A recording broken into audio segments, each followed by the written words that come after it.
From exclusive items to portion sizes, we wanted to find out all the differences between Starbucks in Italy and the US. This is Food Wars.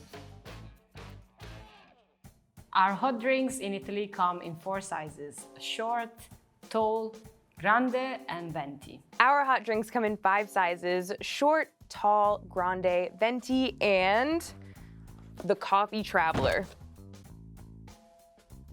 2 of these, like grande and venti, are Italian words. Like venti means 20 in Italian, and grande just means big. Let's measure them out to see. The name translates to 20, but it is not. In the US, iced coffees come in 4 sizes: tall, grande, venti, and Trenta. Trenta is not available as an option for their espresso drinks, but you can get it in stuff like cold brew or their iced teas. Our iced coffees come in 3 sizes: a tall, grande, and venti. Let's measure the venti to see if it actually is 20 ounces. 18 ounces. So again, not a true venti. It's more like a 18, which is like 18. We're also gonna weigh some popular food items from Starbucks. Let's start with the butter croissant. So it's a pretty big difference to how much Italy's weighs. It's a lot smaller. Another popular bakery item is the blueberry muffin. Let's see what it weighs.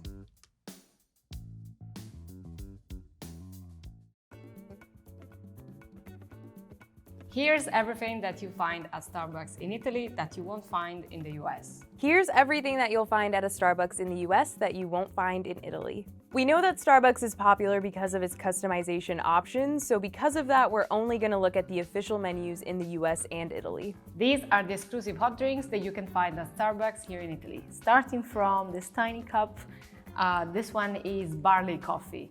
In Italian, we call it caffè d'orzo, and it's basically an alternative to espresso for those people that cannot really drink coffee. It has the look of coffee. I'm not a fan of this. I think, because I can drink normal coffee, but if I were not able to, I think I'll just force myself to like it just for the, pleasure of still having my espresso. And then we have a vanilla latte. It does smell just like a cappuccino really, but obviously it's like past 11 or so it's like past breakfast time anyway, so cappuccinos are like a no drink for me. I'm not so much into like drinking milk after a certain time of the day. And then we have latte macchiato. And then we have this one. This one is a salted maple and caramel latte.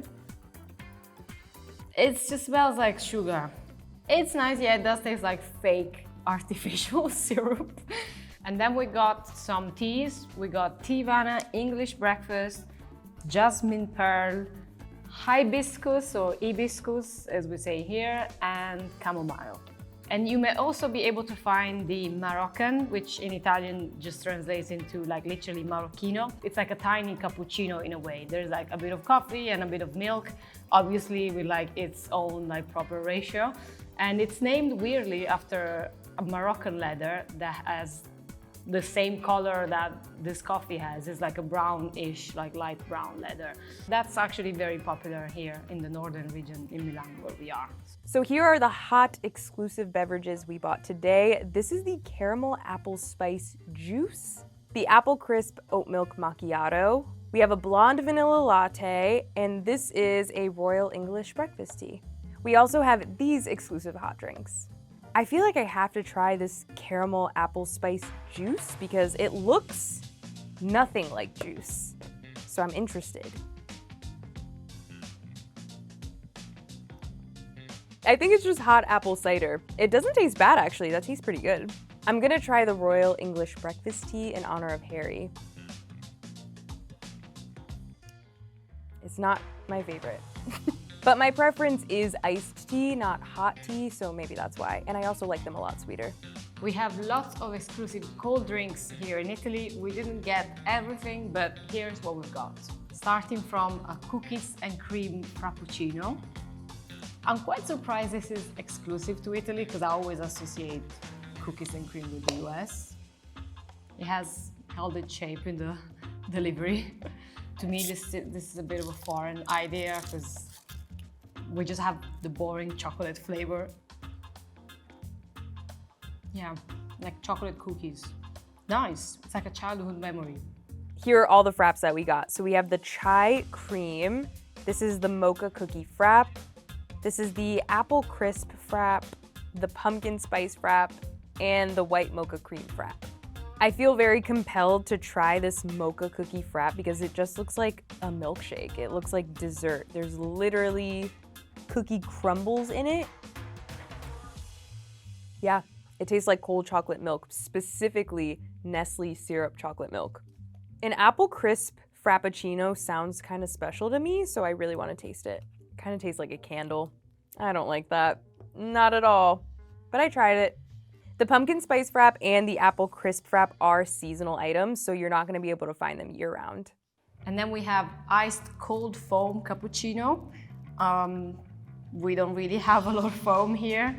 It also looks quite dark for a cappuccino, but maybe that's just because the foam is gone. But I don't know. They keep putting hearts here, but I'm not really tempted to try this. And then we have an iced salted maple and caramel latte. Does smell a lot like sugar, actually. Not even like maple. It actually just smells like sugar. And you can see the sugar at the top. I did live in Canada for 1 year. Let's see if it does actually taste like maple. I don't know if I can advocate for like Canadians out there, but for what it's worth, I'm gonna try it. There's no maple in there, definitely no. It's like sugar, not even caramel, just a lot of sugar. I feel like a Canadian would never order this, but that would be another episode of Food Wars. And then we have iced chai tea oat latte. Again, quite surprised that this is exclusive to Italy because we're not so big on like chai. I don't know, for some reason I really like chai as like the tea version, but I've never really quite liked it with milk. So we have cold brews, but we also have nitro cold brews, which are a little bit frothier and thicker than the regular cold brew. This is the pumpkin cream cold brew. This is the cinnamon caramel cream nitro cold brew. And here we have the vanilla sweet cream nitro cold brew. I already know that I love the pumpkin cream cold brew. I kind of want to try this cinnamon caramel one. No, not for me. It's a little weirdly sweet for something that doesn't have any milk in it, I don't think. Let me try this one. This one's really good. I really like the vanilla sweet cream cold brew. That just tastes like a really good foamy coffee. We then have this one, the Very Berry Hibiscus Refresher. And then we have a matcha frappe. Again, I don't know how this is specific to Italy because I think the whole matcha craze has kind of maybe spared us in a way, but there's no other place where you will find any matcha flavoring because I think our green thing is pistachio. Like we just don't have space for two green things to compete. Let's give it a try. I've never actually had it in a frappuccino. Yeah, tastes like matcha. Just very artificial matcha. We have a bunch of other iced coffees that you can get. Here they all are. And today we actually bought the iced flat white. I've had this before and I think I really like it, but I just want to take a sip again. Still good, still delicious. It's a little milky, but it's really tasty. We also have several iced teas. Here we have the pumpkin cream chai, the matcha lemonade, a peach green tea, the London Fog iced latte, an iced passion tea, the frozen strawberry acai lemonade, and the frozen mango dragon fruit lemonade. Starbucks sells these Evolution Fresh juices. This one is orange, apple, mango, pineapple, and acerola. That sounds really good. I've never had matcha and lemonade together, so let's taste it. That's actually not bad. I thought I was gonna hate it. It's actually pretty good. Let's try the London Fog tea latte. No, so candly. I feel like I'm gonna keep saying that. Why does everything taste a little weird today? I do wanna try one of these frozen refreshers. Let's see what this strawberry acai tastes like. It's really good. It tastes like strawberry lemonade. It's not frozen anymore, but it's tasty. We then have a bunch of smoothies. We have this innocent blue juice. And the names are actually funny because there are play of words here. This one is called Fabuloso. Then we have a pink juice from Innocent. This one has another play of words. It's like Rosa Aiosa. And if you're Italian watching this, yes, I'm from the South, because you can tell by the way we pronounce our O's. We then have these tiny ones. This juice is mango, passion fruit, and apple. And another one with strawberry and banana. Yeah, they look very nice and natural.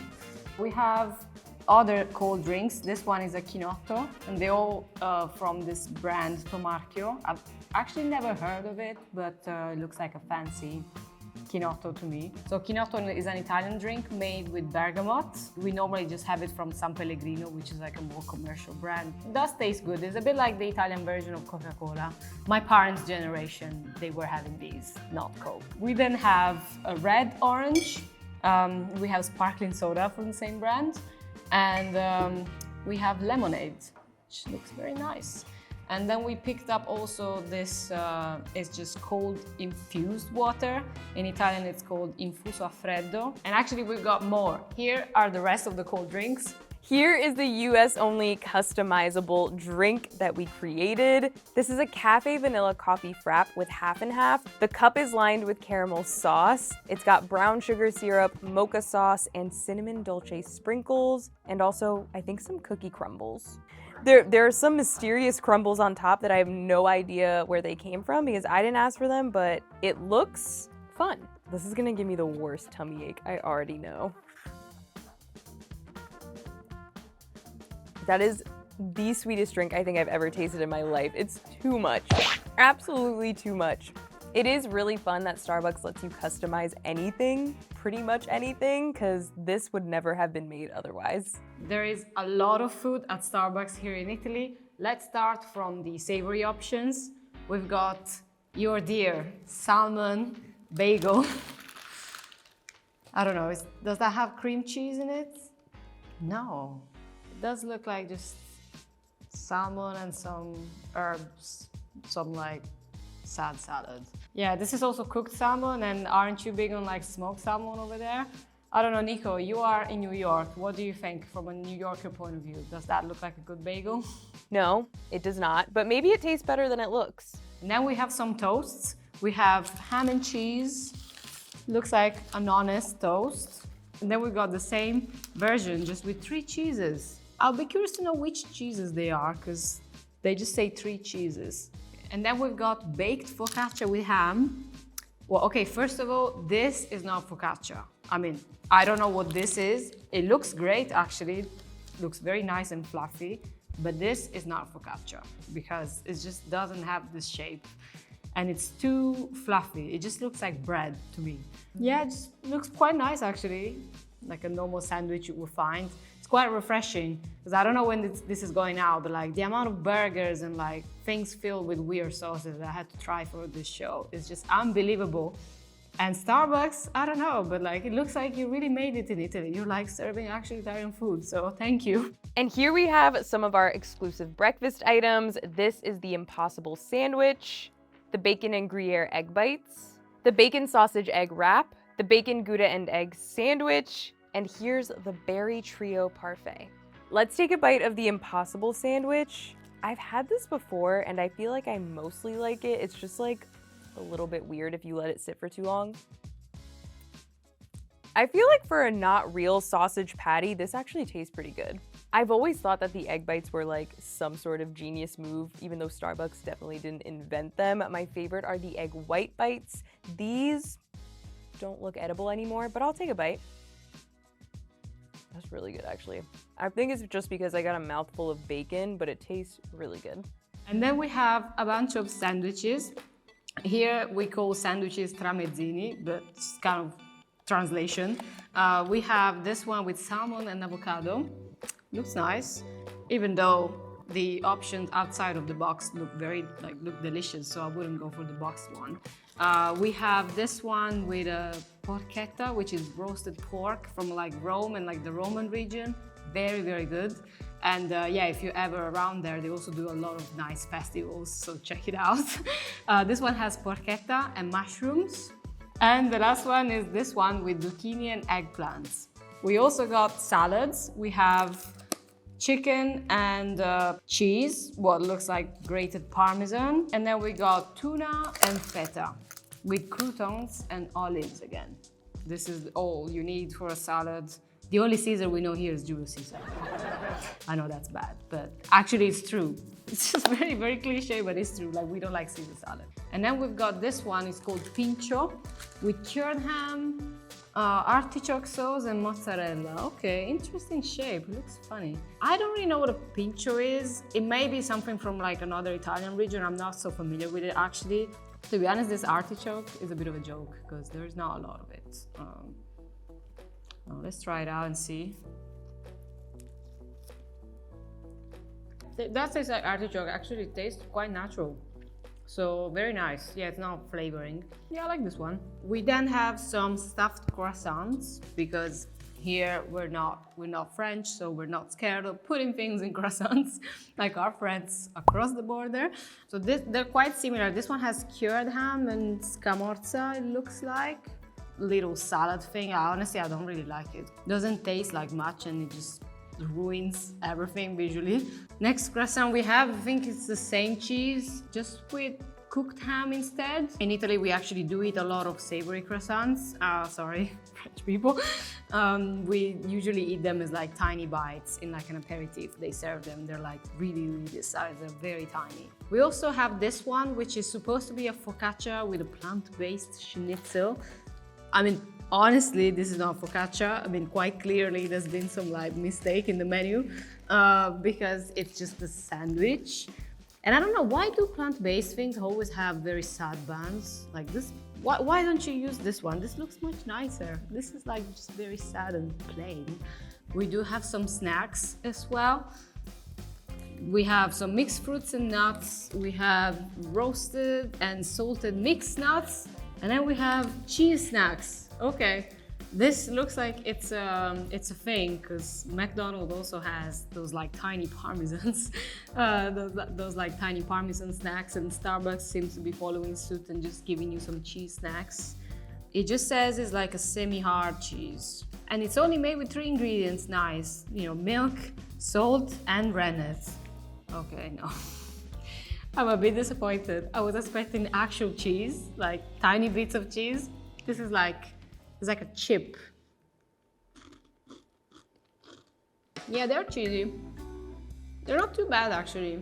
Moving on to our more lunchy options, this is the grilled cheese on sourdough, the tomato mozzarella sandwich on focaccia.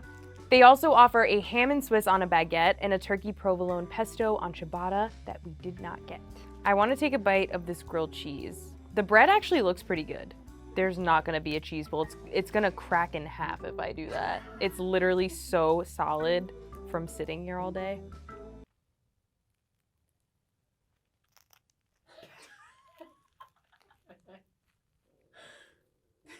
Okay, wait, it looks like there's no cheese even in this. That's so weird. It must be like a lighter cheese. I've had way better grilled cheese, but this bread's actually pretty tasty. This sandwich seems inspired by Italian flavors, so I'm very shocked that it's not on the Italian menu. That is one sad looking sandwich. I'm gonna take a bite from the middle, don't be mad. It's just that all the filling has like moved to the center of the bread. It's not bad. It's not great, but it's not a bad sandwich. It mostly tastes like pesto. We also have a variety of protein boxes. Here we have the PB&J protein box. This used to be my lunch every single day when I was in college. Starbucks in Italy has a lot of bakery options.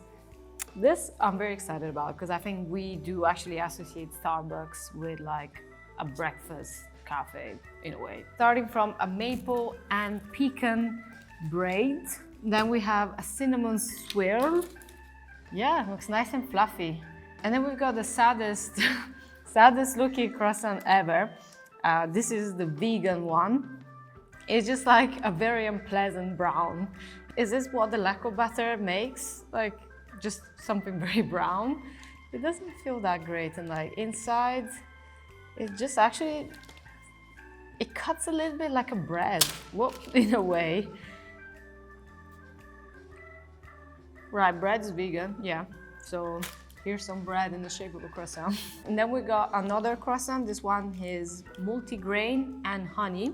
And then we got a plain one. Very good lamination actually, Starbucks. Look, there's a lot of layers. Actually, Starbucks called these croissants French croissants in Italian as well. And they actually do look quite different compared to the Italian croissants that I'm used to. Italian croissants, they're not made of layers of dough and butter. Let's see.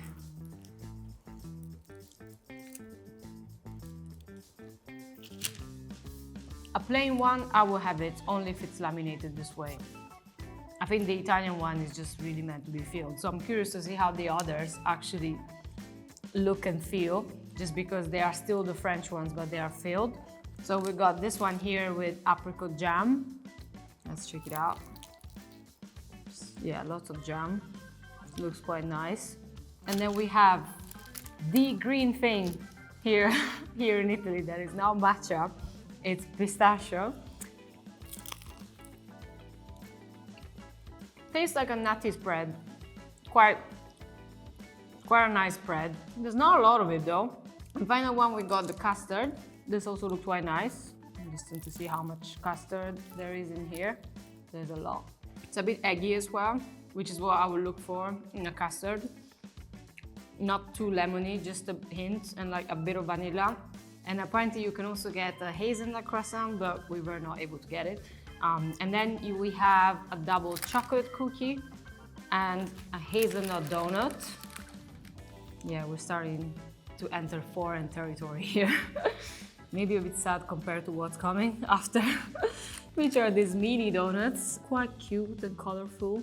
And then we have some brownies. We have a caramel crumble brownie, and then we have a triple chocolate brownie. I actually quite like brownies. It's one of those sort of foreign cakes that I'm kind of very used to, and I don't mind having it. Let's see if we do it well here in Italy. This is like the ones I'm used to that I've had. And then we have this one. It's a raspberry and coconut loaf cake. It does look a bit like a typical Italian cake. I had no idea that this type of cakes were called loaf cakes, but it seems quite accurate. Not quite convinced about the stuff at the top. It just doesn't seem necessary. I would have put it inside just to flavor the dough rather than just put it at the top. And then we have a strawberry cheesecake. Then you may also be able to find apple pie, apricot filled rings, custard and raisin swirl, then a vanilla and chocolate muffin. That's also available in triple chocolate, brownie and orange, mini chocolate muffins, carrot cake, that can also be red velvet and chocolate cake, and a milk chocolate gold coin. The US also has a lot of baked goods. We have a couple of the iconic Starbucks cake pops. I want to take a bite of this cookies and cream one. That's so good. This is the blueberry scone, the everything bagel, the petite vanilla scone, the coffee cake, even though it looks like someone sat on it. It looks a little smushed, but it's very good. The incredible, incomparable lemon loaf. It's delicious. The glazed donut. I did say that Italy's bagel didn't look that good, not that ours looks any better, but I just want to taste the everything bagel to see what the flavor is giving. It's like mediocre. It's not that good on flavor, and it's not a great texture. I would only reach for a Starbucks bagel if I was like going on a flight or something and this was just like my only option. I don't think that I would ever purchase it with a million other good bagel options around me. So the pumpkin loaf and the pumpkin cream cheese muffin are seasonal exclusives, along with the baked apple croissant, which was not available today. I feel like people are buying them like crazy. They're really good. And if you want the little snacks, there are also these options. We got yogurt with wildflower honey and yogurt with berries and jam. Then we got some fruits. You can also get pineapple. And then we've got just a fruit salad. And finally, we've got this thing, the cookie straw. So is this how you're supposed to have it? This feels like something a child would have. It's like, I'm alone at home and I'm like 12. I'm having a very calorific drink with like a weird straw. Yeah, weird. Actually don't mind the straw per se, but just the idea seems so ridiculous. We also got a few iconic Starbucks checkout snacks. So this is the Marshmallow Dream Bar, we have the Madeleines, and we also have the Vanilla Almond Biscotti. I see these at every single Starbucks I go to, and I'm always tempted to buy one. I kind of want to try these Madeleines. I don't think I've ever had a Madeleine before. That's pretty good. It kind of tastes like a cakey sugar cookie. I don't know if it's supposed to taste like that, but it does taste like that. You may also know Starbucks for the Starbucks Reserve roasteries that are very much present in the US. You can also find them in other countries. And actually there's one here in Italy too, in Milan, that opened in 2018.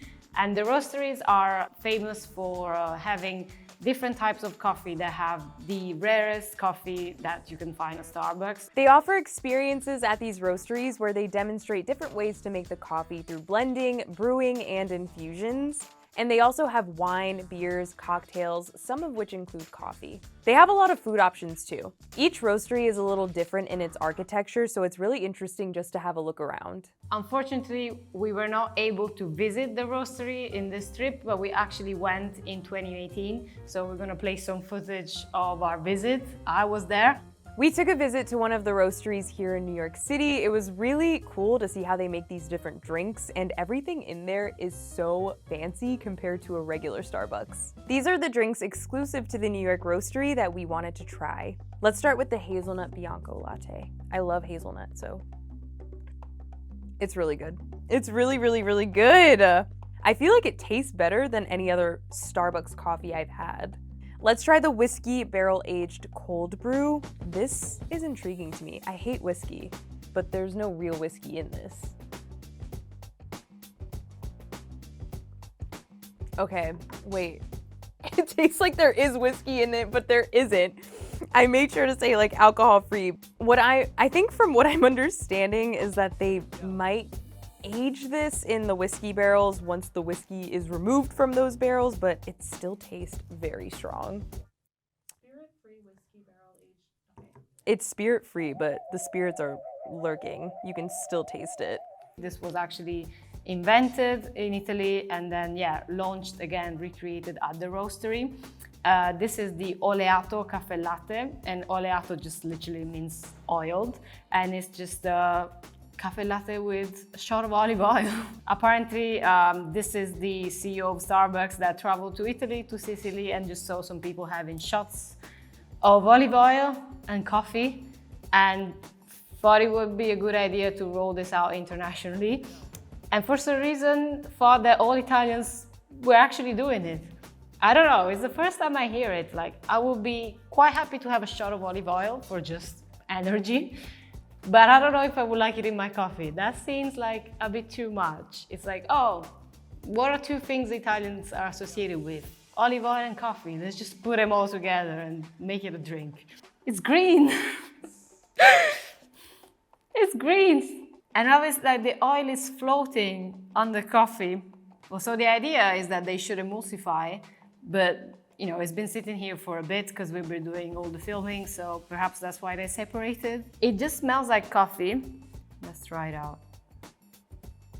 I don't taste much the olive oil, which is okay. It leaves you a different feeling on the lips, like the same feeling that you get when you like bite into a very oily thing. This is the moment that I've been dreading this entire day. The oleato cafe lattes. These are basically lattes with a bunch of olive oil in them. I don't know whose idea this was. It doesn't sound like a good idea to me, but let's see which one is better, iced or not iced. It's not bad. I can definitely taste that there's oil in this, but it's not like aggressively oily in my mouth, which is what I was really dreading. It's really not terrible. I think it's the oat milk that's helping cover up some of what's happening. This looks terrible. The iced latte has completely like separated, so the top is just a layer of olive oil, which means I'm going to get a mouthful of olive oil upon first sip. It just tastes like a mouthful of olive oil. Let me mix it with a straw and see if that helps. To be clear, this didn't look like this when they first gave it to us. It's just been sitting around for a while. It tastes better, but still mostly tastes like olive oil. I think if I had to get an oleato again, I would only get it hot just because it covers up all the olive oil flavor, which kind of defeats the purpose of getting one of these, but they're not terrible. It's quite hard actually for me to think that Starbucks is actually competing with the cafes that you can find here, just because the offer is very, very different. Like it's the only place where you can find drinks this size, this elaborate, and with this much cream and like milk and syrups and all this stuff. I would say in general, Starbucks is definitely huge here. You can find them everywhere. I feel like you're either a Dunkin' person or you're a Starbucks person, and it's very common for a chain like Starbucks to be somebody's everyday coffee shop. I will say if you live in a major city with a lot of other options, a lot of different coffee shops, you might not head to Starbucks all the time, but it is one of the more popular coffee options in places like suburbs. It's hard to say that's popular because it is not really present everywhere. Obviously it is in Milan, Rome, and like the big cities, but you won't find it in a village. What we do, I'm from like a medium-sized town in Italy, but in the evening I'll go out to a small town. You know, during the day I'll go out for a day trip in a small town. I won't live there, but I will hang around there. That's where you don't find the chains. And I think that is what, you know, still makes Starbucks perceived as something a bit foreign, because you still don't see it in these tiny towns and you still see the local cafe. Like, it's just in general, the idea of chains doesn't really resonate well. In terms of the actual coffees, like the long coffees, I don't know actually if they get lots of orders from like Italians. I think I would either go personally just for a simple espresso or from the elaborate, like for the elaborate things, because they are a bit like an ice cream to me. Treat yourself, but also like if I see you drinking that cookie crumble mocha frap at 9 in the morning, I'm gonna slap it out of your hand. Grow up, please. Just the culture of like the big drink to take away, to like drink on the go, drink in your car, that's just not how things work around here. People really love the Starbucks seasonal menus. I think every year when fall or Christmas time rolls around, everyone gets super excited to see what new stuff is on the menu, what old stuff is coming back. I mean, yeah, speaking of the food, I think they've done a very good job sort of adapting to the Italian, flavors. The drinks are a little bit different. There are some things like cookies and cream that are just not Italian. We all know that Starbucks is a big American chain, and I think they obviously want to keep a part of that because, Italians are curious about it as well. Unfortunately, Starbucks does not list ingredients on its website. We did try to get in contact, but we're still waiting for a reply. The US, however, does provide all of the ingredients for their full menu. We thought it would be interesting to see what's in the Oleato range, since both US and Italy have this available. The Oleato Cafe Latte with oat milk contains oat milk, which is just water and oats, canola oil, dipotassium phosphate, calcium carbonate, tricalcium phosphate, sea salt, dicalcium phosphate, riboflavin, vitamin A, vitamin D2, vitamin B12, brewed espresso, which is just water and coffee, and extra virgin olive oil. The exciting thing about this drink is the addition of extra virgin olive oil, which is mostly associated with a Mediterranean diet. It does ramp up the calories compared to a normal latte, which with 2% milk is 190 calories, but there's been a lot of research surrounding the benefits of extra virgin olive oil, particularly around preventing diseases and decreasing cholesterol. Plus, the Oleato latte has been fortified with vitamins, so sounds pretty good to me, even though I'd never order this again. In the US, a venti caramel frappuccino is $6.75 or €6.37. Keep in mind that's a New York price. The prices might vary slightly depending on what state you're in. In Italy, a caramel frappuccino is €5.70. That translates to roughly $6.19. So it actually works out cheaper here in Italy. In the US, a venti cappuccino is $6.25 or €5.90. In Italy, a venti cappuccino is €3.40. In dollars, that translates into $3.69. To be honest, they're kind of fair, judging by how big the things are. Coffee is always quite cheap, actually, in Italy. It's usually around €1. Lately, it has gone up a little bit, but like if you pay $1.50, it's already very expensive. Again, I think this goes into the idea of these drinks are ice creams, they're not coffees, because paying $3.50, $5, it's a lot of money. And that's just not a coffee, because a coffee is supposed to be like quick and cheap.